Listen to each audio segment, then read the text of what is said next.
تو مالدار کسے کہتے ہیں؟ جس کے پاس 52.5 تولہ چاندی یا اس کی قیمت کے برابر 4 چیزیں ہوں. 52.5 تولہ چاندی کے آج کے ریٹ کیا ہیں؟ آج 25واں روزہ ہے، 25واں کہہ رہا ہوں، 2025 کا پہلا روزہ ہے، 2025 رمضان کا پہلا روزہ. تو آج کی تاریخ میں 52.5 تولہ چاندی کے ریٹ کیا ہے؟ نیٹ پہ 2 منٹ میں نکل آئے گا، 1,80,000. تو شریعت میں جس کے پاس 4 چیزیں 52.5 تولہ چاندی کے برابر ہوں گی، کیونکہ یہ 52.5 تولہ چاندی کے ریٹ اوپر نیچے ہوتے رہتے ہیں نا، تو آج کی تاریخ میں تو 1,80,000 ہے. تو جس کے پاس 4 چیزیں 1,80,000 کے برابر ہو گئیں، وہ شریعت کی نظر میں کیا ہے؟ مالدار. قرضے نکال کے. تو وہ 4 چیزیں کیا ہیں؟ سونا، چاندی، کیش اماؤنٹ اور تجارتی مال. تجارتی مال کسے کہتے ہیں؟ ہر وہ مال جو بیچا ہو خریدا ہو اس نیت سے کہ بیچوں گا. ان میں ایک شرط بھی ختم ہو گئی نا تو وہ تجارتی مال نہیں کہلائے گا. خریدا تھا بیچنے کے لیے، لیکن جس دن زکوٰۃ نکالنی تھی اس سے پہلے بیچنے کی نیت ختم ہو گئی تو وہ تجارتی مال نہیں رہا. خریدا تھا استعمال کے لیے، لیکن زکوٰۃ جس دن دینی تھی اس دن بیچنے کی نیت ہو گئی تو بھی مال تجارت نہیں ہے، کیونکہ خریدتے ہوئے بیچنے کی نیت نہیں تھی. تو دکان میں جو مال پڑا ہوتا ہے نا، یہ سارا مال تجارت ہوتا ہے، کیونکہ سارا خریدا ہوتا ہے بیچنے کے لیے. اس طرح اسٹیٹ ایجنٹ جو پلاٹ خریدتے ہیں بیچنے کے لیے، یا آپ اسٹیٹ ایجنٹ کو بولتے ہیں یار خرید اور بیچ، کمیشن رکھ لے اور بیچ لے، یا آپ بس بیچنا خریدنے کی نیت، خریدنا بیچنے کی نیت سے. ہر وہ چیز جو بیچنے کے لیے خریدی گئی ہو وہ کیا کہلاتی ہے؟ تجارتی مال. آپ نے چوزے خریدے بیچنے کے لیے کہ بڑے ہو کے بیچ دوں گا، مال تجارت ہے. آپ نے مرغی خریدی کہ انڈے دے گی، چوزے بیچوں گا، یہ مال تجارت نہیں ہے. سمجھ رہے ہو؟ کیونکہ مرغی جو خریدی تھی وہ بیچنے کے لیے نہیں، وہ انڈوں کے لیے. تو اس مرغی پہ زکوٰۃ نہیں ہے، کیونکہ مرغی خریدی تھی انڈے دینے کے لیے، انڈے اس لیے کہ اس کے چوزے بیچوں گا. تو بھائی جو چیز خریدی جا رہی ہے وہ بیچی نہیں جا رہی، جو بیچی جا رہی ہے وہ بیچنے کے لیے خریدی نہیں تھی. بیچے چوزے جا رہے ہیں جو بیچنے کے لیے خریدے نہیں تھے. تو یہ لگی بندی تعریف ہمیشہ کے لیے یاد کر لیں. ہر وہ مال جو بیچنے کی نیت سے خریدا ہو از کالڈ مال تجارت. اور سونا چاندی چاہے وہ استعمال کے ہوں یا نہ ہو، بہر صورت ان پہ زکوٰۃ ہے. اس بارے میں امام ابو حنیفہ کا موقف ہمیشہ کی طرح بہت مضبوط ہے. احناف کا موقف جب بھی اختلافی مسائل ہوں گے نا، آپ دیکھنا احناف کا پلڑا بھاری ہوگا. امام حنیفہ بہت بڑے فقیہ تھے، اور خاص طور پر جس مسئلے میں امام ابو حنیفہ کے ساتھ ابو یوسف اور امام محمد بھی ہوں تو وہ بہت پاورفل مسئلہ ہوتا ہے. دیکھنے میں اول نظر میں لگتا ہے بعض دفعہ دلائل کمزور ہے، لیکن جب آپ ڈیپ میں جاتے ہو تو پتہ چلتا ہے کہ بڑے خاندانی دلائل ہیں. تینوں امام کسی میں جمع ہو جائیں تو امام ابو حنیفہ کبھی یہی رائے ہے کہ زیور استعمال کا ہوگا تو بھی زکوٰۃ ہے، استعمال کا نہ ہو تو بھی زکوٰۃ ہے. ویسے استعمال کی چیزوں پہ زکوٰۃ نہیں ہوتی، لیکن سونے اور چاندی پہ ہوتی ہے. زیور نہیں، یعنی سونے اور چاندی کے زیور پہ ہوتی ہے. اور چاندی کا زیور بھی اگر وہ استعمال کا بھی ہے تو بھی زکوٰۃ ہے. اور اس کی دلیل ہے صحیح حدیث ہے، نبی صلی اللہ علیہ وسلم کے پاس کچھ خواتین آئیں، ان کے ہاتھ میں سونے کے کنگن تھے. آپ صلی اللہ علیہ وسلم نے فرمایا کیا تم اس کی زکوٰۃ دیتی ہو؟ انہوں نے فرمایا نہیں. فرمایا کیا تم یہ چاہتی ہو کہ اللہ تعالیٰ تمہارے ہاتھ میں قیامت میں اس کے بدلے میں آگ کے کنگن پہنائے؟ تو یہ صحیح حدیث ہے. تو وہ تو پہنے میں تھے، پہنے کا مطلب کیا ہے؟ استعمال میں تھے. تو اس سے صاف پتہ چلتا ہے. اسی وجہ سے اگرچہ فقہ حنبلی میں استعمال کے زیور پہ زکوٰۃ نہیں ہے، لیکن سعودی عرب کے شیخ بن باز نے اس مسئلے میں فقہ حنفی پہ ہی فتویٰ دیا تھا کہ بہت واضح صریح حدیث اس بارے میں موجود ہے. خیر، تو زیور چاہے استعمال کا ہو، سونے اور چاندی کا زیور. تو 4 چیزیں یاد رہیں گی: سونا، چاندی، مال تجارت اور کیش اماؤنٹ. یہ 4 چیزیں 1,80,000 کے برابر، یا 3 چیزیں یا 2 یا 1 چیز بھی ہو گئی تو آپ نے وہ تاریخ کیا کر لینی ہے؟ نوٹ. جیسے 1 محرم کو آپ کے پاس یہ چیزیں آئیں اور جتنا قرضہ ہے وہ مائنس کر کے. ہاں زمین اگر آپ نے خریدی بیچنے کی نیت سے لیکن قسطوں پہ خریدی تو 1 سال کی قسطیں اس کی قیمت سے مائنس کی جائیں گی. جو قسطیں آپ نے اس سال دینی ہے نا وہ کیا کی جائیں گی؟ مائنس. جیسے 40 لاکھ کی زمین خریدی اور اس سال آپ نے 10 لاکھ قسط دے دینے ہیں اس کے, تو 40 لاکھ میں سے 10 کیا کرو گے؟ مائنس. یعنی اس سال کا کیا مطلب ہے؟ جس سال زکوٰۃ نکلتی ہے اس تاریخ سے لے کے اگلی تاریخ تک وہ مائنس کرو گے, پھر قیمت لگاؤ گے اس. تو یہ اس کو مالدار کہتے ہیں. جس دن آپ کے پاس اتنا اماؤنٹ آ گیا وہ تاریخ آپ نوٹ کر لو, پھر اگلے سال اسی تاریخ کو حساب کرو. دینا جب مرضی دے دو, حساب اس تاریخ کا ہوگا. دے دو بھلے قسطوں میں, قرضہ مائنس کر دو اس میں سے. سمجھتے ہو کہ نہیں سمجھتے؟ چلو اب آپ تراویح شروع کرتے ہیں. رمضان 2025 کی آج پہلی تراویح ہے, تو میرا تقریباً 2007 سے معمول ہے. بیان کے آخر میں سوال پوچھیں, ٹھیک ہے نا, تاکہ بیان پھر اب ڈسٹرب ہو جائے گا. 2007 سے میرا معمول ہے, جب سے میں اس مسجد میں امامت میں نے شروع کی ہے, کہ تراویح میں ہر تراویح کے بعد جو کچھ ہم نے پڑھا ہوتا ہے اس کا کچھ میں حصہ بیان کرتا ہوں. جو اہم آیات ہوتی ہیں جو ہماری عملی زندگی سے جن کا گہرا تعلق ہے, ان آیات کو میں ہائی لائٹ کرتا ہوں. مجھے قرآن دے دیں, کیونکہ تراویح کے دوران بہت ساری آیتیں آئی تھیں, میں نے سوچا تھا ان آیتوں پہ میں آج درس دوں گا. تو یہ روزانہ ہوا کرے گا, آپ لوگ اس میں پابندی سے اچھے بچوں کی طرح بیٹھا کریں گے. خواتین جو بیان سن رہی ہیں وہ بھی پابندی سے بیٹھیں, آپ لوگ بھی پابندی سے بیٹھیں. رمضان میں شروع میں 2-4 دن کا جوش ہوتا ہے, اس کے بعد آدھے لوگ مارکیٹ سے شارٹ ہو جاتے ہیں. تو نبی صلی اللہ علیہ وسلم کو وہ عمل پسند تھا جو پابندی کے ساتھ ہو, ٹھیک ہے نا, تو پابندی کے ساتھ بیٹھ جائیں.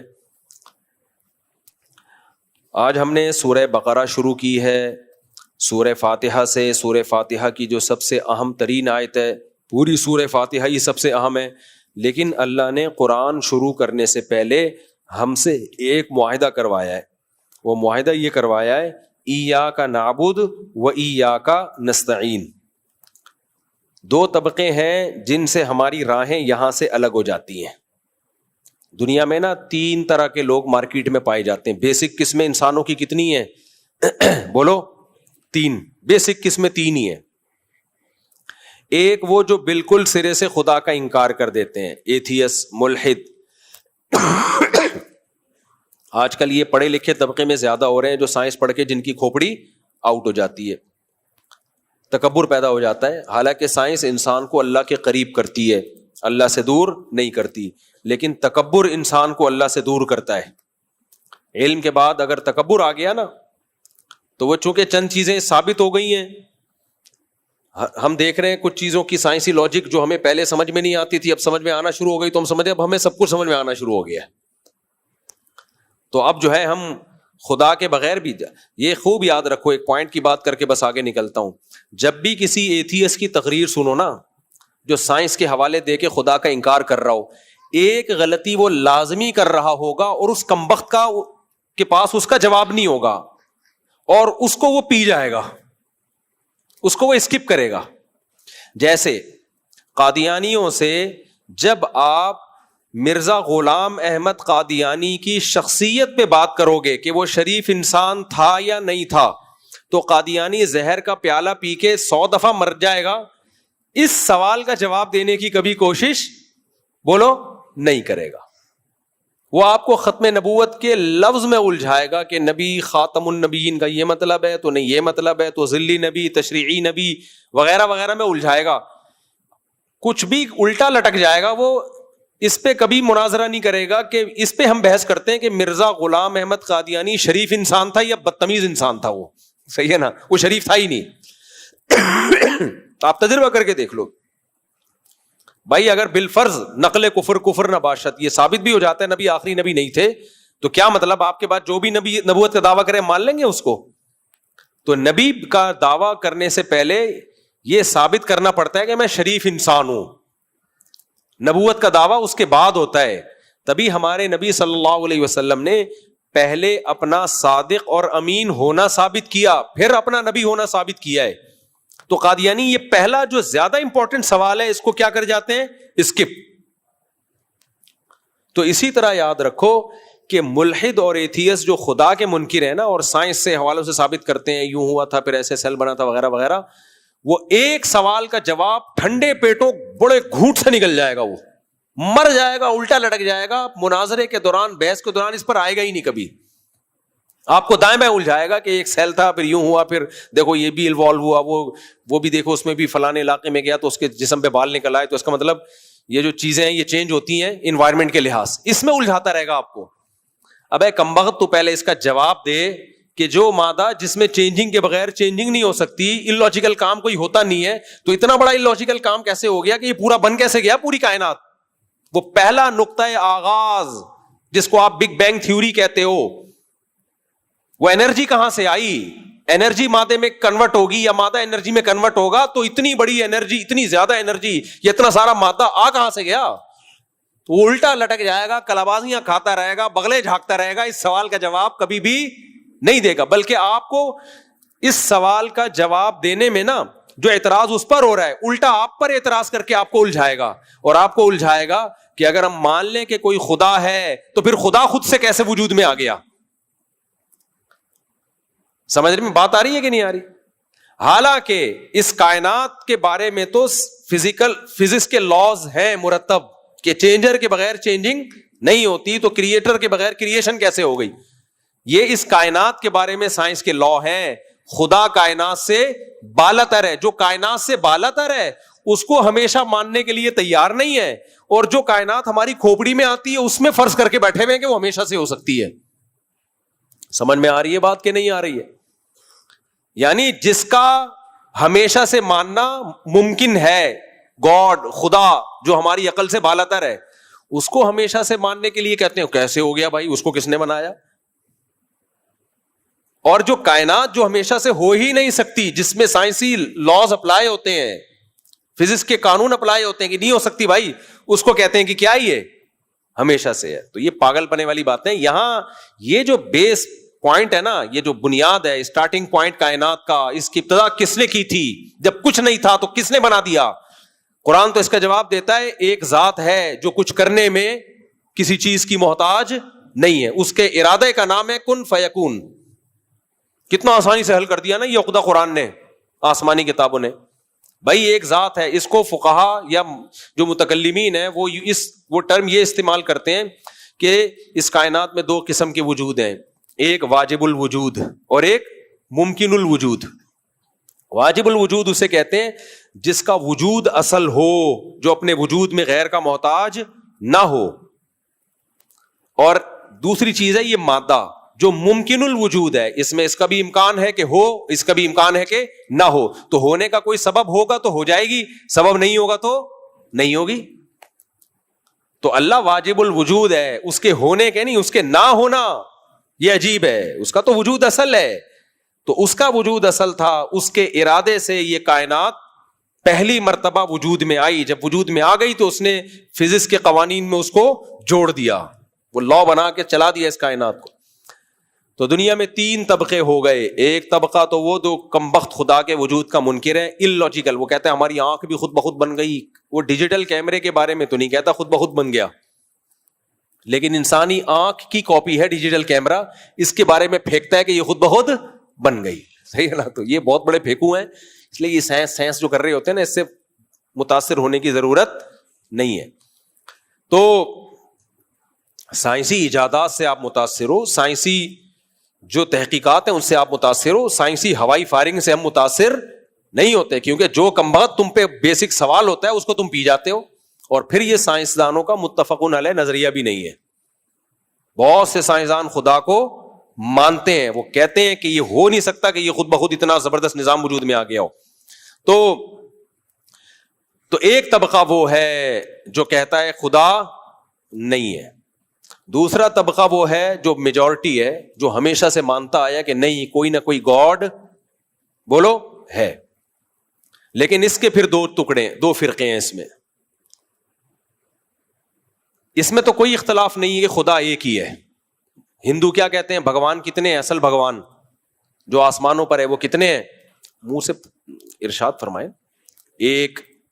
وہ کہتے ہیں یہ چھوٹے چھوٹے جو 50 روپے والا اور 100 روپے والا, یہ اس بھگوان کے روپ ہیں. اصل بھگوان کون سا ہے؟ تبھی وہ بھی جب کہتے ہیں نا بھگوان تو ان کی انگلی آسمان کی طرف جاتی ہے. اصل کون سا ہے؟ ایک. عیسائیوں سے پوچھا جائے گاڈ یا اللہ یا خدا کتنے ہیں تو وہ جواب میں کیا کہیں گے؟ ایک جو آسمانوں پہ ہے. یہودیوں سے پوچھا جائے وہ بھی کیا کہیں گے؟ ایک جو آسمانوں پہ ہے. تو اس میں تو سب کا اتفاق ہے کہ وہ خدا کتنے ہیں؟ ایک ہے. اللہ ماشاء اللہ کچھ بے وقوف قسم کی قومیں ایسی بھی ہیں جنہوں نے, لیکن زیادہ تر میجورٹی 99.9% یہ کہ خدا ایک ہی ہے, جو کریٹر ہے وہ ایک ہے. اس کے اندر پھر دو ٹکڑے ہیں. جو خدا کے منکر ہیں ان سے تو کوئی لینا دینا ہی نہیں ہمارا, وہ تو پاگل لوگ ہیں. وہ پاگل اس لیے ہیں کہ ایک طرف وہ یہ مانتے ہیں کہ کوئی بھی کام لاجک کے بغیر ہوتا نہیں ہے, اور اس کائنات کی ابتدا کیسے ہوئی ویسے ہی. ٹھیک ہے نا, اتنی بڑی یار. یعنی یا تو تم پھینکنے کو غلط سمجھتے ہو, کہتے ہو سائنس جو ہے مشاہدے کو مانتی ہے, ہوائی باتوں کو نہیں مانتی. سائنس مشاہدے کا نام ہے, سائنس میں ہوائی باتیں نہیں ہوتی. بالکل صحیح ہے, ہوائی باتیں نہیں ہوتی, لیکن آپ یہ اصول اس وقت توڑ دیتے ہو جب آپ کہتے ہیں وہ کائنات کی ابتدا ہوئی, تو وہاں یہ اصول کیا کر دیتے ہو؟ توڑ دیتے ہو, کہتے ہیں ایسے ہی ہو گئی.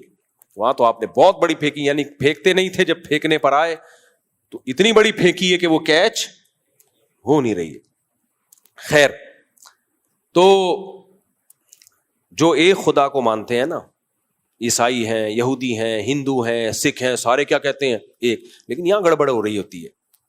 اب اس بات کو اچھی طرح سمجھو تاکہ ایاک نعبد و ایاک نستعین سمجھ میں آئے.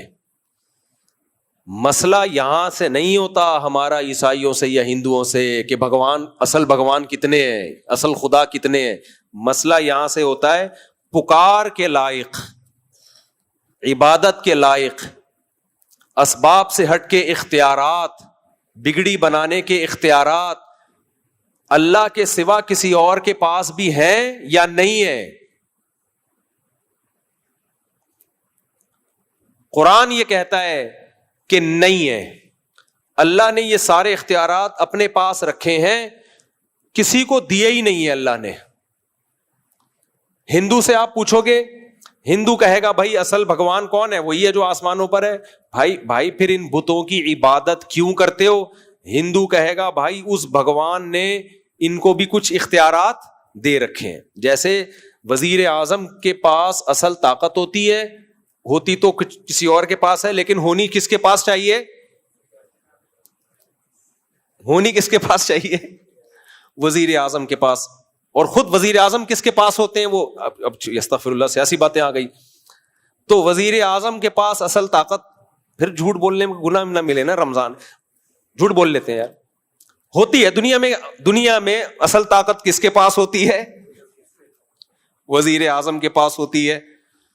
تو وزیر کیا کرتا ہے کہ اپنے اختیارات تقسیم کر دیتا ہے. وزیر اعظم کے پاس بھی ہوتی ہے پاور, لیکن پانی کا محکمہ ایک الگ وزارت کو دے دیا, ہیلتھ کا محکمہ وزارت ہیلتھ کے پاس ہے, مختلف قسم کے 20 قسم کے, وزارت تعلیم الگ, وزارت اوقاف الگ, وزارت حج الگ. اب آپ حج کرنا چاہیں, اگر آپ کے وزیر اعظم سے ڈائریکٹ تعلقات ہیں تو بھی ٹھیک ہے, لیکن اگر وزارت حج کے پاس چلے جائیں تو بھی آپ کا کام بن جائے گا. وزیر اعظم نے بھائی اس کو بھی رائٹ دیا ہے, اس کو بھی رائٹ دیا, اس کو بھی رائٹ دیا, وغیرہ وغیرہ. تو دنیا میں جو شرک ہوا ہے نا, عیسائیوں میں آیا, ہندوؤں میں آیا, وہ کیا آیا کہ جو اصل بھگوان یا اصل گاڈ یا اصل اللہ ہے, اس نے کچھ نیک بندوں کو خوش ہو کے اولاد کا اختیار دے دیا, ان کو دے دیا. بھائی بارش برسانے کا اختیار فلانے کو دے دیا. تو اب اللہ کے عطا کرنے سے اس کے پاس بھی اختیار آ گیا ہے. یہ وہ شرک ہے جس کی الحم سے لے کے والناس تک قرآن نفی کر رہا ہے. اور آج مشرک سے کہا جائے کہ بھائی تم نبی سے مدد کیوں مانگتے ہو, تو وہ جواب میں کہتے ہیں نبی اصل میں مختار نہیں ہے, اللہ نے اختیارات دے دیے ہیں. تو یہی شرک تو ہندو کر رہے ہیں, کہہ رہے ہیں بتوں کو اللہ نے اختیارات دے دیے. عیسائی کہہ رہے ہیں عیسیٰ علیہ السلام کو اللہ نے اختیارات دے دیے, حضرت مریم کو اللہ نے اختیارات دے دیے. بھائی اللہ کہہ رہے کسی کو نہیں دیے. سب انتم الفقراء الی اللہ, سب کے سب اللہ کے فقیر ہو. کسی قسم کے اختیارات کسی کے پاس بھی نہیں ہے. یہ رمضان کا پہلا دن ہے نا, توحید تو آپ کی مضبوط ہو جائے. کوئی اختیارات نہیں دیے میں نے. اسی شرک کی نفی قرآن میں بار بار ہے. اگر ہم یہ تعویل مان لیں کہ بھائی اللہ کے اختیارات دینے سے اس کے پاس آ گئے ہیں, تو پھر یہ بار بار جو قرآن کہہ رہے ہیں ایاک نعبد, اے اللہ ہم تیری ہی عبادت کریں گے, و ایاک نستعین, مدد صرف کس سے مانگیں گے؟ تجھ سے. یہ لفظی غلط ہو جائے گا. اے اللہ تجھ سے مانگیں گے اور اس سے بھی جس کو تو نے اختیارات دیے ہوئے ہیں. یہ ہونا چاہیے تھا نا. اے اللہ نبی سے بھی مدد مانگیں گے کیوں تو نبی کو بھی اختیارات دیے ہوئے ہیں. اللہ فلاں بازار سے بھی مدد مانگیں گے کیونکہ فلاں بابے سے تو خوش ہے, تو نے ان کو بھی اختیارات دیے ہوئے ہیں. اللہ پتھر سے بھی مدد مانگیں گے کیونکہ ہو سکتا ہے تو نے ان کو اختیارات دیے ہوئے ہوں. فلاں سے بھی مدد مانگیں گے, اس کو دیے ہوئے ہوں. اللہ کہتے ہیں کسی کو کوئی اختیار نہیں دیا. یہ سارے اختیارات کس کے پاس ہیں؟ اللہ کے پاس. تو ہم مدد صرف کس سے مانگیں گے؟ اللہ سے. یہاں ایک مشہور اشکال یہ لوگ کرتے ہیں کہ پھر پولیس سے مدد کیوں مانگتے ہو؟ ہیلپ لائن کا تو نام ہی مدد لائن. کیا خیال ہے بھائی؟ ڈاکٹر سے مدد مانگ رہے ہو ٹھیک ہونے کے لیے, تو اس کا مطلب ڈاکٹر کے پاس شفا کا اختیار ہے تبھی تو جا رہے ہو نا. وہ گولی دے گا آپ ٹھیک ہو جاؤ گے. تو یہ اختیار اللہ نے ڈاکٹر کو دیا اور فارمیسی کمپنیوں کو دیا.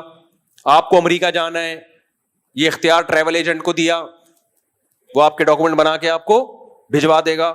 مدد مانگتے ہو جگہ جگہ, صبح شام مدد مانگ رہے ہوتے ہو. جو بیساکھی سے چلتا ہے وہ چلنے والے سے مدد مانگتا ہے, پانی پلا دے. کیا خیال ہے بھائی؟ ہیلپ لائن پہ فون. تو یہاں مدد کا مطلب, اختیارات کا مطلب یہ ہے اسباب سے ہٹ کے اختیارات. لاجک کے تحت تو اختیارات سب کے پاس ہیں. سائنٹیفک لاجک جن چیزوں کی ہوتی ہے نا, وہ تو اللہ نے ایک لا بنایا ہے کہ بھائی جب آپ کو پین ہوگا تو پیناڈول میں کچھ ایسے کیمیکل ہیں کہ وہ جا کے ری ایکٹ کرتے ہیں اور آپ کے پین کو ختم کر دیتے ہیں. تو ڈاکٹر اسباب اختیار کرتا ہے, اس کی ریسرچ چاہیے. تو اسباب سے ہٹ کے جو کام ہے, جہاں اسباب فیل ہو جائیں وہاں مدد کون کر سکتا ہے؟ اللہ. باقی دنیا جو دار الاسباب ہے, یہ والی مدد تو سائنسدان بھی کر سکتے ہیں, پولیس بھی کر سکتی ہے, سب کر سکتے ہیں.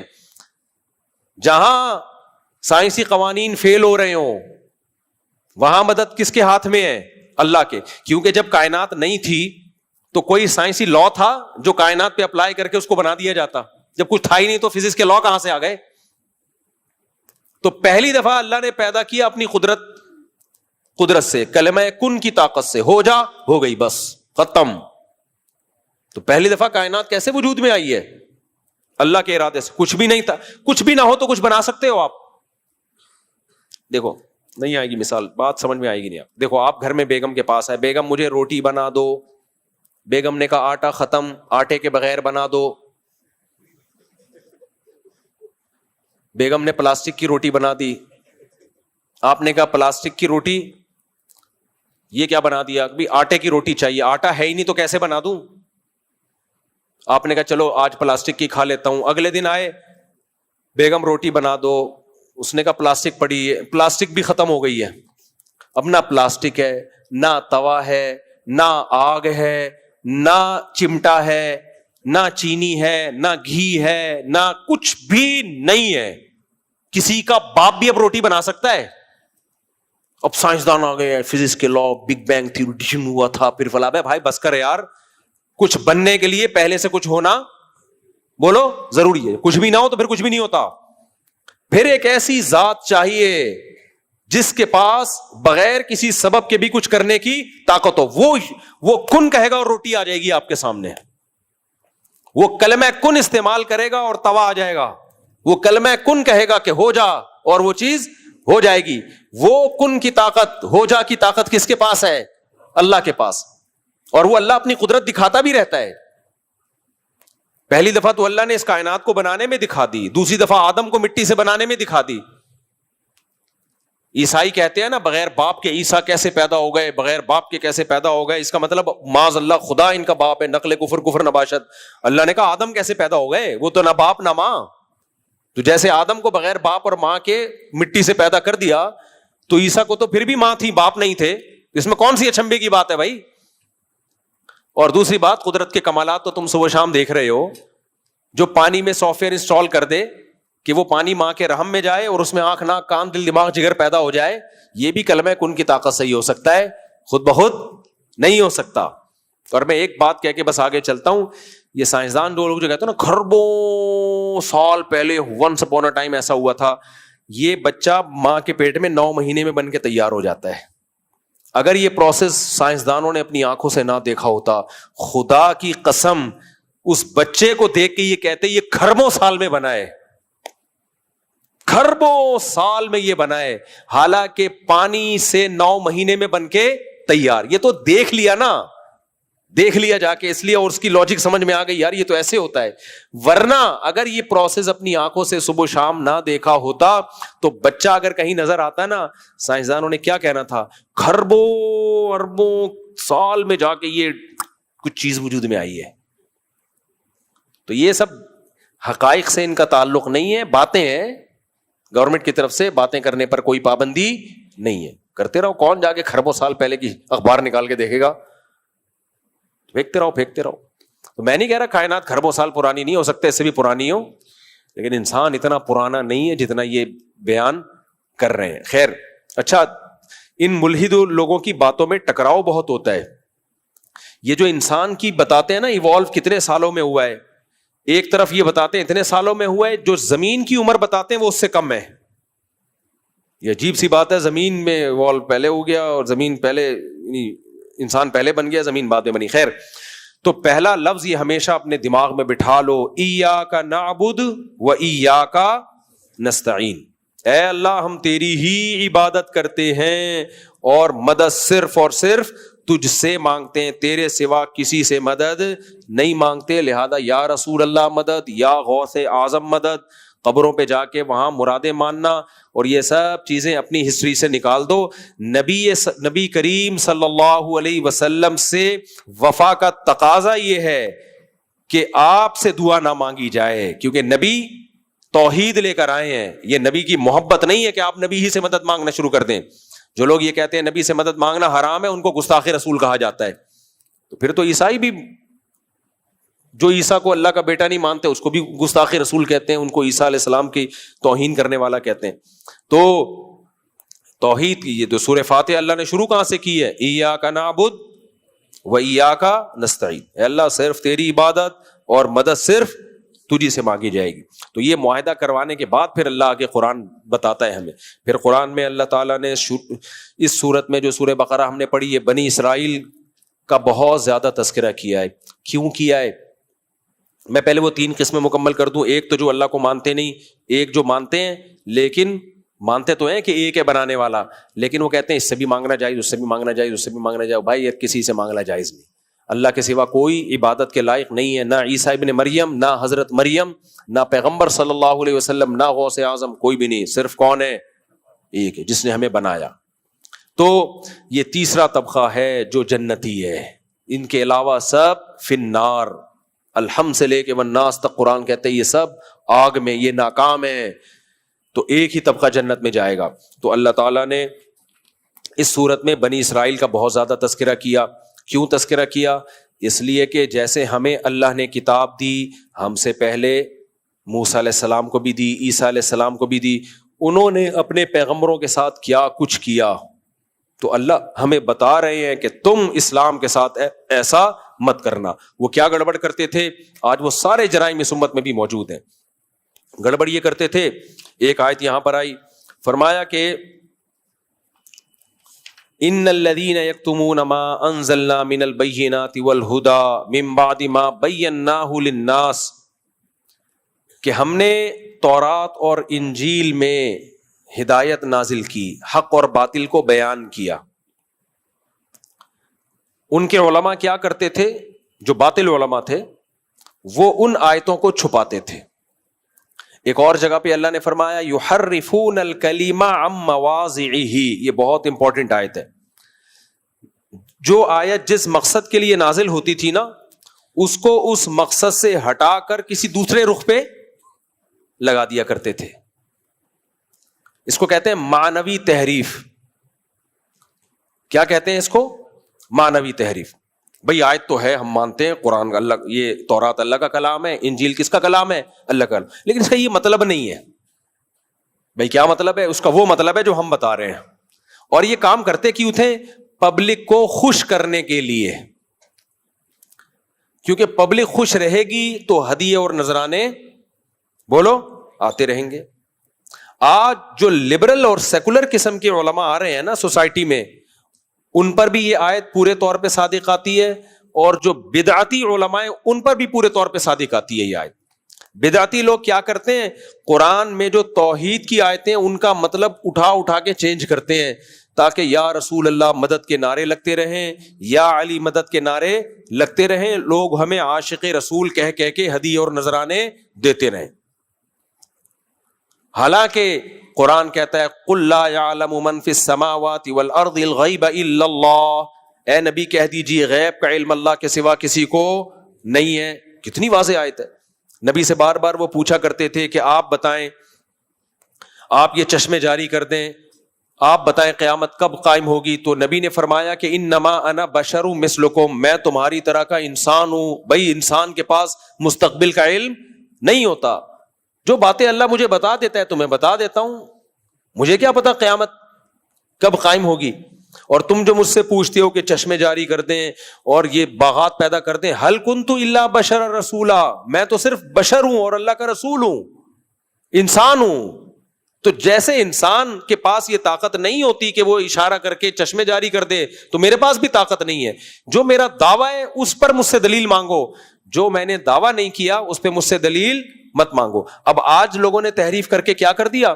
ایک بھائی مولانا صاحب کی تقریر میں سن رہا تھا، وہ کہہ رہے تھے دیکھو اللہ نے نبی سے فرمایا کہ اے نبی ابو جہل سے کہہ دو انما انا بشر مثلکم، میں تمہاری طرح کا انسان ہوں. توجہ ہے نا آپ لوگوں کی، کیسے کیسے اسکالر تحریفات کر رہے ہیں. اے نبی آپ کہہ دو کافروں سے کہ میں تمہاری طرح کا انسان. وہ کافر سامنے کون تھے؟ ابو جہل ابو لہب لوگ تھے نا. اور کہتے دیکھو لیکن صحابہ سے کیا فرمایا، نبی صلی اللہ علیہ وسلم 100 میں وصال رکھتے تھے، بڑے لمبے لمبے روزے. تو صحابہ نے کہا کہ ہم بھی رکھیں گے. آپ نے فرمایا ایکم مثلی، تم میری طرح تھوڑی ہو. اب دیکھو دونوں کا مطلب الگ الگ ہے نا. آپ نے فرمایا تم میری طرح نہیں ہو، کیا مطلب جتنی اللہ نے مجھے طاقت دی ہے اتنی تمہارے اندر طاقت نہیں ہے. میں اللہ کا پیغمبر ہوں، میرا اللہ سے ایک رشتہ ہے، تو میں لمبے روزے رکھ سکتا ہوں، تم غروب آفتاب میں افطار کر لیا کرو. تو تم اس چیز میں مجھے فالو مت کرو. میں زیادہ وقت بھوکا رہ سکتا ہوں، نبی کی برداشت کی طاقت امتی سے زیادہ ہوتی ہے. یہ مطلب ہے نا، اور تو کوئی مطلب نہیں ہے. لیکن بھائی صاحب نے کیا کیا، انکار کر دیا کہ ایکم مثلی. نبی نے فرمایا تم میری طرح نہیں ہو. تو کیا مطلب میں بشر نہیں ہوں، میں تو فرشتہ ہوں، میں تو نور ہوں، تم میری طرح نہیں ہو. پھر اس آیت میں تعویل کیا کی کہ دیکھو یہ تو کافروں سے خطاب ہے کہ میں تمہاری طرح کا انسان ہوں. تو کہا کافروں سے یہ خطاب کیا تمہاری طرح کا انسان ہوں. صحابہ سے کہا کہ تمہاری طرح کا انسان نہیں ہوں. تو صحابہ کی اولادیں ہم ہیں، ہم نبی کو اپنی طرح کا انسان نہیں سمجھتے، بشر سے اعلیٰ سمجھتے ہیں. اور یہ ابو جہل کی اولاد ہیں، کیونکہ ان سے خطاب ہی یہی ہوا تھا کہ میں تمہاری طرح کا انسان ہوں. لہذا ابو جہل کی اولاد جو ہے معاذ اللہ نبی کو اپنی طرح کا انسان سمجھتی ہے. وہ جو نعرے لگ رہے ہیں خطیب زندہ باد فلانا، ہم نے کہا دیکھو یار یہ ہے آیتوں کو اس کے اصل موضوع سے ہٹا دے. اس کا آسان جواب ہے. لیکن جذباتی اسکالر نعرے بازی جہاں زیادہ تر لگ رہی ہو نا، عام طور پہ، ہمیشہ نہیں، بعض نعرے ٹھیک بھی ہوتے ہیں، عام طور پر وہ خطیبوں کے چسکے لے رہے ہوتے ہیں، تقریروں سے چسکے لینے کے لیے بیٹھے ہوتے ہیں. ان کا حقیقت تک پہنچنے سے کوئی تعلق نہیں ہوتا. ان کے بارے میں قرآن نے کہا ہے ما یاکلون فی بطونہم الا النار. ایسے خطیب اور ایسے اسکالر جن کو لوگوں سے واہ واہ مل رہی ہے اور ہدیے نذرانے مل رہے ہیں، یہ اپنے پیٹ میں جہنم کے انگارے ڈال رہے ہیں. جتنا کھانا ہے آگ کھا لو، یہ آگ ہے جو تم کھا رہے ہو. بھائی جواب یہ ہے کہ نبی نے ابو جہل سے جو فرمایا وہ بھی درست فرمایا، صحابہ سے جو فرمایا وہ بھی درست فرمایا. ابو جہل سے جو فرمایا اس کا مطلب الگ ہے.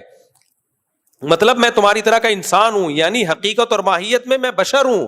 میرے والد عبداللہ تھے، میری والدہ آمنہ، میری اولاد سب انسان ہیں. جتنے بھی سید آج دنیا میں پائے جاتے ہیں سارے انسان ہیں، یہ کوئی اور مخلوق ہے وہ.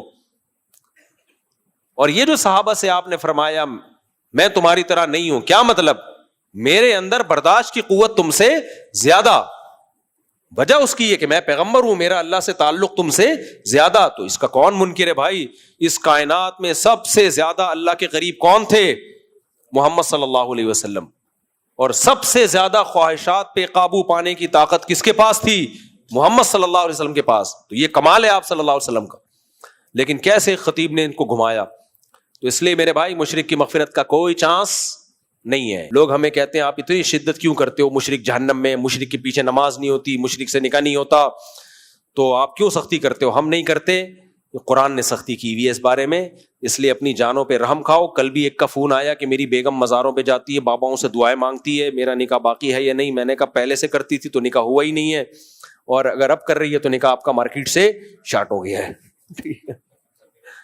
تو لوگ کہتے ہیں اتنے گاڑے گاڑے مفتی لوگ فتوے دیتے ہیں. ایک صاحب نے کہا ایک ہماری مسجد کا امام ہے, وہ نبی صلی اللہ علیہ وسلم کو ہر جگہ حاضر ناظر سمجھتے ہیں, مشکل کشا سمجھتے ہیں, اور وہ کہتے ہیں کہ نبی کو بھی اللہ نے اختیارات دیے ہوئے ہیں, ان کے پیچھے نماز ہو جاتی ہے. میں نے کہا نہیں ہوتی نماز ہر ایک کے پیچھے ہو جاتی ہے, مشرک کے پیچھے نہیں ہوتی.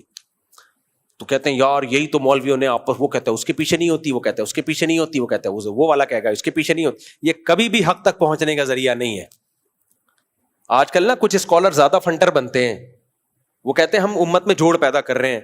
بھائی کیسے کر رہے ہو؟ کہتے ہیں یہ امت ساری ٹوٹ گئی ہے. وہ کہتا ہے اس کے پیچھے نماز نہیں ہوتی, وہ کہتا ہے اس کے پیچھے نماز نہیں ہوتی, وہ کہتا ہے وہ کافر ہے, وہ کہتا ہے وہ کافر ہے. یہ سب غلط ہیں بھائی. اگر ایک دوسرے کو کافر کہنے سے سارے غلط ہو گئے تو پھر عیسائی ہمیں کافر کہتے ہیں, ہم عیسائیوں کو کافر کہتے ہیں, اس کا مطلب دونوں کیا ہو گئے؟ یہ بالکل ایسا ہی ہے. میں نے ان پہ کیس کیا کورٹ میں کہ اس نے میرے 1 کروڑ روپے لیے ہیں. میں کورٹ میں ان کو لے کے پہنچ گیا, عدالت نے اس کو بلایا, ہاں بھائی. اس نے بولا نہیں انہوں نے میرے 1 کروڑ روپے لیے ہیں. جج کہتے ہیں لو, یہ کہتے ہیں اس نے 1 کروڑ روپے لیے ہیں, وہ کہتے ہیں اس نے 1 کروڑ لیے. تفاوت دونوں یہاں سے جا کے, تم دونوں غلط ہو. دنیا میں ایسے جج کو کوئی بیٹھنے دے گا کرسی پہ؟ نہیں آئی میرا خیال ہے بات. جج کہنا شروع کر دے ابے مفتی صاحب کہہ رہے ہیں اس نے میرے, آپ کا نام کیا ہے؟ عبد الرحمان, عبد الاحد نے 1 کروڑ روپے لیے ہیں. عبد الاحد کہہ رہے ہیں مفتی صاحب نے 1 کروڑ روپے میرے لیے ہیں. وہ اس کو کہہ رہا ہے اس نے لیے ہیں, وہ کہہ رہا ہے یہ چور ہے, وہ کہہ رہا ہے وہ چور ہے. تم دونوں غلط ہو. عدالت دونوں کو چترول لگانے کا حکم دیتی ہے. پھر چوتھا آتا ہے, وہ کہتا ہے مفتی صاحب عبد الاحد کو کہہ رہے ہیں یہ چور ہے, عبد الاحد مفتی صاحب کو کہہ رہا ہے یہ چور ہیں, اور عدالت کہہ رہی ہے یہ دونوں چور ہیں, لہذا تینوں چور ہیں. یہ آج کچھ اسکالرز ہیں جو اس طرح سے فرقہ واریت ختم کر رہے ہیں.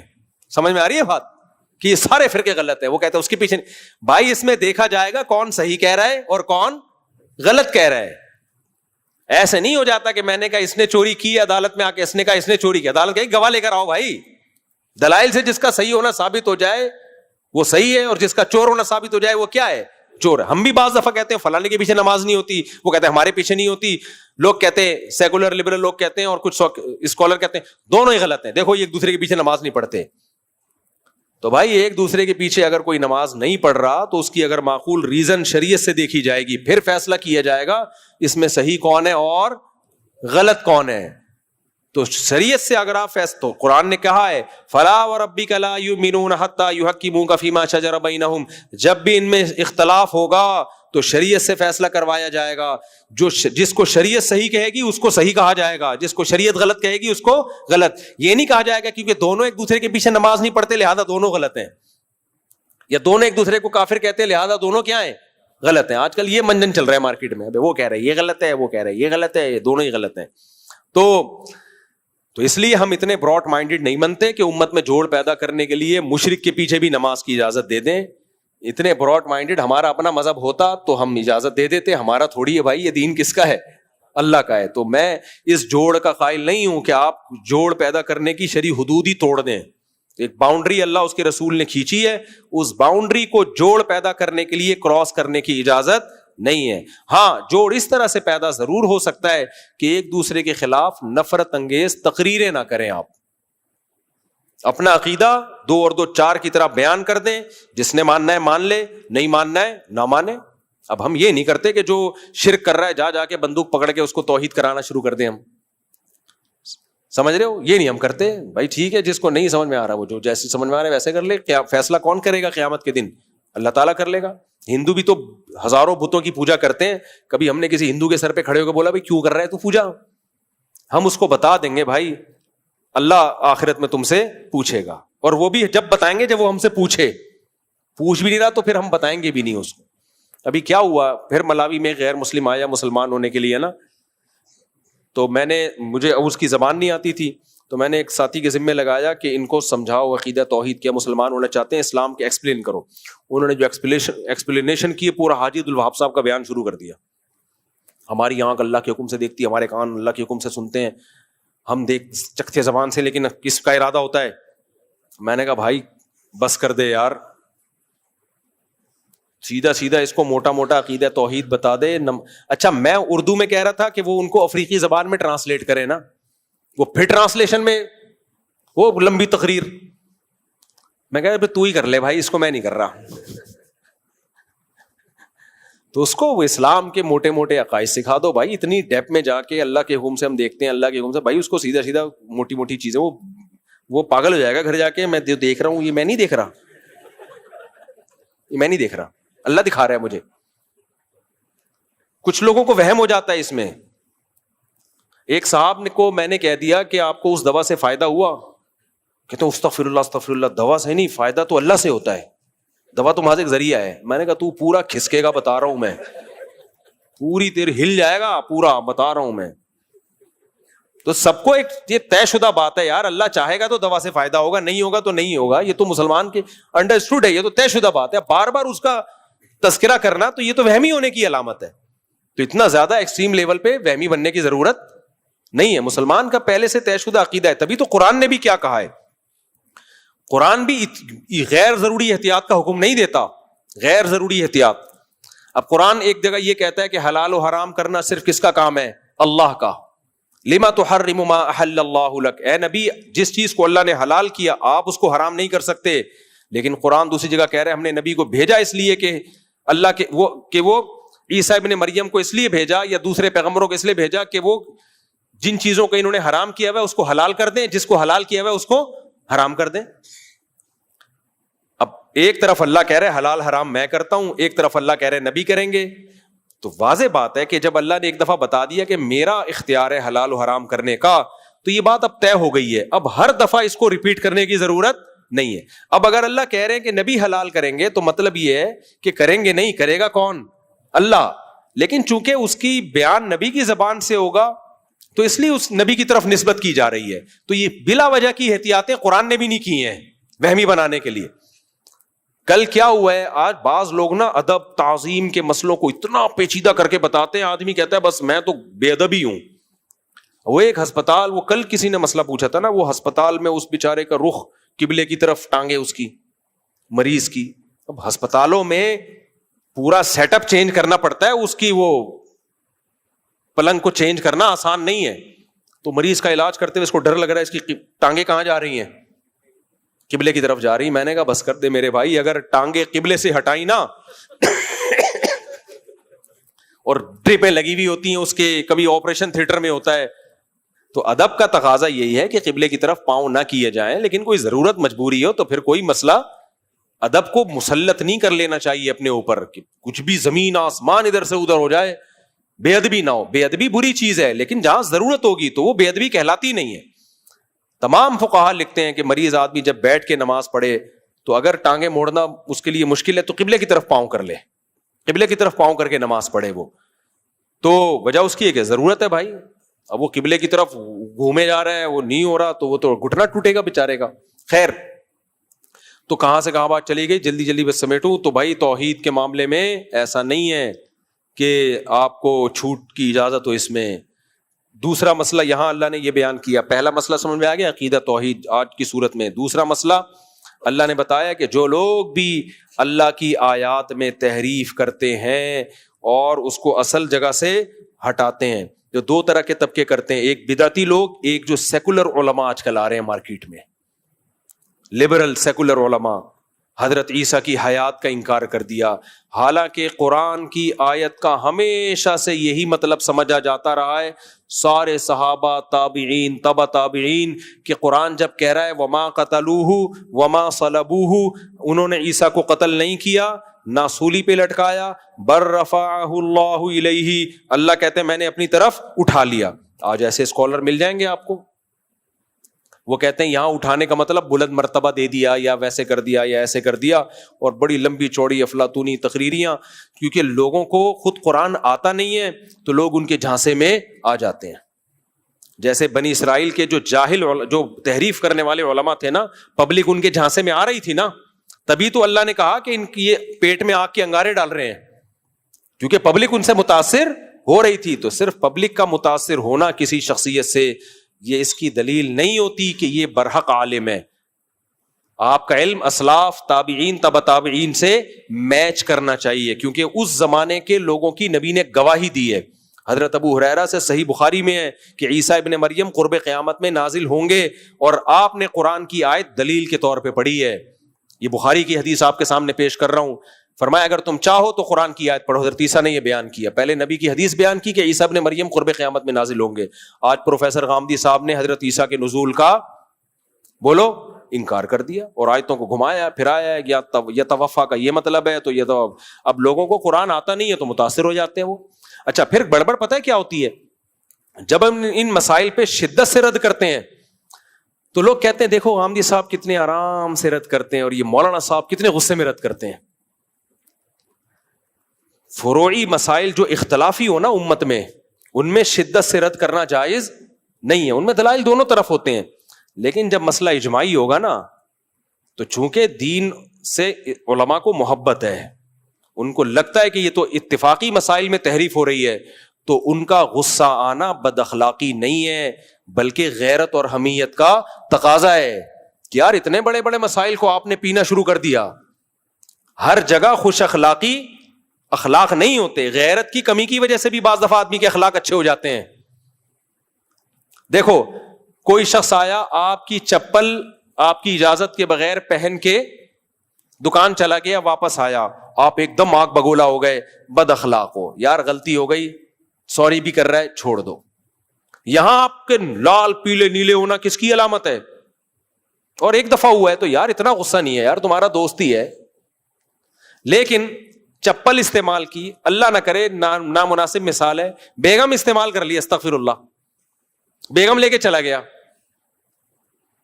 آپ کا دوست نے آپ کے ساتھ خیانت کی اور بیگم سے ٹاکرا لگا کے بیگم کو بھگا کے چلا گیا. 1 مہینے بعد پکڑا گیا اور سوری کر رہا ہے. آپ کہو گے کوئی بات نہیں یار, میں خوش اخلاق آدمی ہوں, ٹھیک ہے آپ نے سوری کی, مجھے اچھا لگا, نائس ٹو میٹ یو, اپنا خیال رکھیے گا. یہاں اخلاق نہیں, یہ کیا ہے, یہ غیرت ختم. تو علماء چونکہ دین کا علم جانتے ہیں, قرآن و سنت کو جانتے ہیں, ان کو پتا ہے کہ کس مسئلے میں اختلاف کی گنجائش شریعت نے رکھی ہے. رفع الیدین ہو گیا, زور سے آمین آہست, ان میں ایکسائٹڈ ہونا ٹھیک نہیں ہے. اور کچھ مسئلے ایسے ہیں جو بھائی واضح متفقون علیہ احادیث ہیں, اجماعی عقیدے صدیوں سے چلے آ رہے ہیں, اس میں یہ نہیں ہوگا کہ کوئی بھی اٹھ کے دائیں بائیں کر لے قرآن کی آیت کو اور ہم کہ ایکچولی اس میں ان اسکالر کا اختلاف ہے. بھائی آپ کو حق کس نے دیا اختلاف کرنے کا؟ آپ کو کس نے, آپ ہوتے کون ہو اختلاف؟ 15ویں صدی میں آپ پیدا ہو رہے ہو, ساری زندگی آپ کی یونیورسٹیوں میں مختلف ٹاپک پڑھاتے ہوئے گزری, چند کتابیں آپ نے پڑھ کے آپ اسکالر بن گئے, اور آپ ابو حنیفہ کا مقابلہ کر رہے ہو, امام شافعی کا مقابلہ کر رہے ہو, امام احمد کا مقابلہ کر رہے ہو, امام مالک کا مقابلہ کر رہے ہو, امام بخاری کا مقابلہ کر رہے ہو, امام مسلم کا مقابلہ کر رہے ہو, ابن تیمیہ کا مقابلہ کر رہے ہو, بڑے بڑے محدثین, عبداللہ بن مسعود آپ کے مقابلے میں, ابو ہریرہ آپ کے مقابلے میں, اور آپ دلیل کیا دیتے ہو؟ میں صرف پیغمبر کی بات کو مانتا ہوں, باقی کسی کو نہیں مانتا. اس کا مطلب یہ سارے کس کا کلمہ پڑھتے تھے پھر یہ, اور پیغمبر کی بھی نہیں مان رہے ہوتے, اصل میں وہ بھی اپنی طرف سے تشریح کر رہے ہوتے ہیں. تو اس لیے ایسے موقع پہ کسی عالم کا جذباتی ہو جانا یہ بد اخلاقی نہیں ہے, بلکہ یہ کیا ہے, غیرت. میں آپ کو ایک بخاری سے ایک مثال دیتا ہوں. غالباً ابو مسعود انصاری تھے یا عبداللہ بن مسعود تھے, ان کے سامنے کسی نے بتایا کہ موسیٰ علیہ السلام جس کا قرآن میں تذکرہ ہے نا, جو خضر علیہ السلام کے پاس گئے تھے, یہ وہ والے موسیٰ نہیں تھے جو بنی اسرائیل کے تھے, یہ کوئی اور موسیٰ تھے. تو پتہ ہے حضرت عبداللہ بن مسعود نے جواب کیا دیا؟ کذب عدو اللہ, اللہ کے دشمن نے جھوٹ بولا ہے. وہاں بھی کہہ سکتے ہیں بھائی ایک آدمی نے دوسری تفسیر کی آیت کی, تو ایکچولی آپ اعتدال سے بھی تو اس اختلاف کو بیان کر سکتے ہیں, کہہ سکتے تھے نا, نہیں آئی بات میرا خیال ہے. لیکن وہاں ابو مسعود تھے یا عبداللہ بن مسعود تھے, غضبناک ہو گئے. کیوں؟ بھائی اتنی واضح آیت ہے, موسیٰ علیہ السلام قرآن میں جگہ جگہ موسیٰ, جگہ جگہ موسیٰ, اور بخاری کی حدیث پھر انہوں نے پیش کی کہ نبی نے پورا یہ واقعہ بیان کیا ہے, تو بغیر دلیل کے آپ نے اس موسیٰ سے کوئی اور موسیٰ مراد لے لیا, تو کتنا غصہ آیا. کیا فرمایا؟ کذبا عدو اللہ, اللہ کے دشمن نے جھوٹ بولا ہے. حالانکہ وہ تھے مسلمان جنہوں نے یہ بولا تھا. بغیر دلیل کے اتنی بڑی بات قرآن کی طرف کیوں منسوب کر دی؟ اس پہ غصہ آیا اور کیا کہا؟ کذبا عدو اللہ, اللہ کے دشمن نے جھوٹ بولا ہے. کتنے سخت الفاظ. تو آپ کیا کہو گے؟ عبداللہ بن مسعود بد اخلاق تھے معاذ اللہ, یا ابو مسعود انصاری تھے؟ عبداللہ بن مسعود میرے ذہن سے نکل گیا. یہ صحابی بد اخلاق تھے معاذ اللہ. غیرت. بھئی اس طرح سے ہم لوگوں کو تفسیریں کرنے دے دیں کہ کچھ بھی اڑا کے کہیں لگا دو, تو اس پہ تھوڑا ریئیکشن, مضبوط ریئیکشن کرنا پڑتا ہے. اس طرح جو پروفیسر غامدی صاحب اتنے میٹھے بن کے بیڑا ہی غرق کر دیا نا مسائل کا, سود خالصتاً سود کو بھی حلال قرار دیا ہے, خالصتاً سود کو. ایک تقریر میں ان کی سن رہا تھا کہ کرنسی اور کرنسی کے بدلے میں جب آپ دیتے ہیں نا, اس کی ایک قسم ایسی جو 100% متفقون علیہ سود ہے, اس کے جواز کا ایک لاجک پیش کر کے فتویٰ دے دیا. خیر, تو حضرت عیسیٰ کی حیات کا انکار کر دیا وغیرہ وغیرہ. تو یہ وہ تحریف ہے میرے بھائی جس پہ بہت سخت سزا ملنے کا خطرہ ہے. رمضان کا روزہ اسلام کا رکن ہے. یہ جو ہم رمضان کے روزے رکھتے ہیں یہ ارکان اسلام میں سے ہے, اس کے بغیر اسلام کمپلیٹ نہیں ہوتا. اللہ نے 2 لوگوں کو اجازت دے دی, 2 لوگوں کو روزہ چھوڑنے کی, مریض اور مسافر. غامدی صاحب نے فتویٰ دے دیا کہ کل اگر آپ کا امتحان ہے اور آپ ٹینشن میں ہیں تو آپ روزہ چھوڑ سکتے ہیں. آپ کہاں سے نکالا آپ نے؟ اسلامی ارکان بھی آپ نے نہیں بچائے بھائی. اس کی باؤنڈری کیا ہے؟ ایک آدمی کا کل پیپر ہے, ایک آدمی کی کل شادی ہے. ٹینشن کا معیار کیا ہے آپ کے پاس؟ کل ہو سکتا ہے وہ آج اس کو کرسیاں لگانی ہو, تمبو لگانا ہو, بہت بزی ہو, وہ نہیں روزہ رکھ سکے. وہ تو کون سا تھرمامیٹر ہے جس کو لے کے آپ یہ فیصلہ کرو گے؟ ہو سکتا ہے جس کی کل شادی ہو وہ زیادہ ٹینشن میں ہو, امتحان ہو وہ زیادہ ٹینشن میں نہیں ہو. وہ تھرمامیٹر کیا ہے, معیار کیا ہے جسے دیکھ کے آپ یہ فیصلہ کرو گے کہ اس کو کم ٹینشن ہے, اس کو زیادہ ٹینشن. ایک آدمی مزدور ہے, کل اس نے تعمیری کام کرنا ہے, مزدوروں کے لیے بھی روزہ چھوڑنا حلال ہو گیا. مجھے بتاؤ امتحان والے کو ٹینشن زیادہ ہوتی ہے یا جس نے گرمی میں گڑھا کھودنا ہو؟ فقہا نے تو مسئلہ بیان کر دیا چاروں اماموں کے نزدیک, صرف مسافر مریض روزہ چھوڑ سکتا ہے, قرآن نے اجازت دی. نہ مزدور چھوڑ سکتا ہے, کیونکہ ٹینشنوں کی تو پھر مختلف قسمیں ہیں. کس ٹینشن کو کس ٹینشن پہ قیاس کرو گے؟ کل آج آپ نے فتویٰ دیا کہ صرف جس کا پیپر ہے وہ روزہ چھوڑ سکتا ہے. کل کوئی اٹھے گا بولے گا بھائی میرے ابا کو کل ہارٹ اٹیک ہوا ہے, میں بھی روزہ چھوڑ سکتا ہوں. بیمار وہ ہیں لیکن ٹینشن کس نے اٹھانی ہے؟ میں نے اٹھانی, لہذا میں روزہ چھوڑ سکتا ہوں. تو بیسی کوئی حد آگے بیڑا غرق ہو جائے گا اسلام کا. تو اسلامی رکن ہے روزہ, اسلام کے احکام آسان ہیں, لچکدار نہیں ہے, اس میں اپنی طرف سے ایڈیشن نہیں ہو سکتی. تو یہ ہے وہ قرآن نے جو بیان کیا کہ یہود و نصارہ نے یہ کام کیا تھا, جس کا نتیجہ کیا نکلا؟ دین کا بیڑا غرق. آج دیکھو یہود و نصارہ کے پاس ککھ بھی نہیں بچا ہے, کچھ بچا ہی نہیں ہے. ہمارے پاس پورا دین 1400 سال سے. کیوں؟ فقہائے کرام نے اس کو کتابوں میں مدون کر دیا صدیوں پہلے, تاکہ اپنی طرف سے کوئی قرآن و سنت کی تشریح نہ کرے. لوگ کریں تو کتاب میں تلاش کریں, کتاب میں تلاش کریں کہ قدیم فقہا نے لکھا ہے کہ نہیں لکھا. تو جو ان قدیم فقہا سے ہٹے گا دین میں تحریف کا ذریعہ بن جائے گا. اسی سے یہ بھی ثابت ہو گیا کہ ابھی جو ایک مولانا صاحب کا کلپ آیا ہے کہ یہ لوگ کہتے ہیں شب برات کا حلوہ کتاب میں دکھاؤ. ہم کہتے ہیں نا قدیم فقہا نے کوئی لکھا ہے قرآن و سنت سے اخذ کیا ہو, تو کہتے ہیں حلوہ کتاب میں نہیں ہوتا, حلوہ پلیٹ میں ہوتا ہے. کہہ رہے تم کتاب میں تلاش کرو, ہم پلیٹ میں تلاش کر رہے ہیں. تم کھاؤ کتاب سے, نہیں ملے گا تھک جاؤ گے, ہم کھائیں گے کس سے؟ وہ کہہ رہے یہ کہ عجیب لوگ ہیں, کہتے ہیں کہ شب برات کا حلوہ کتاب میں دکھاؤ. کتاب میں تھوڑی ہے, حلوہ کہاں ملے گا؟ پلیٹ میں ملے گا. تو یہ بھی بہت اہم آیت تھی. آج سارا وقت اسی پہ لگ گیا کہ اللہ نے یہودیوں کی اور نصارہ کی 2 باتیں بیان کی ہیں. 2 جگہ یہ اس آیت آئی ہے کہ جو ان آیتوں کو چھپاتے ہیں یا غلط تشریح کرتے ہیں, اللہ نے فرمایا اولئک یلعنہم اللہ, ان پر اللہ کی بھی لعنت اور لعنت کرنے والوں کی بھی ان پر لعنت. حقیقت یہ ہے کہ لعنت کرنے کا ہی دل کرتا ہے ایسے لوگوں پہ جو ایسی تحریفات کر رہے ہوتے ہیں, لعنت کرنے کا دل کرتا ہے ان لوگوں کے اوپر. تو ایسی تحریفات سے اللہ ہمیں بچائے. تو آج وقت کافی زیادہ ہو گیا, پہلا دن تھا, تو کل سے ہم انشاءاللہ پھر فوکس کریں گے تفسیر کو, چونکہ یہ توحید ہے نا, توحید اس کو تھوڑا سا ایکسپلین کرنا تھوڑا ضروری تھا.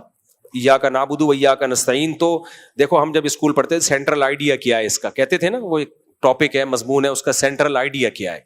اگر آپ کو سینٹرل آئیڈیا ہی سمجھ میں نہیں آیا تو کوئی فائدہ نہیں ہے. تو سینٹرل آئیڈیا کے گرد پورا ٹاپک مضمون گھومتا ہے.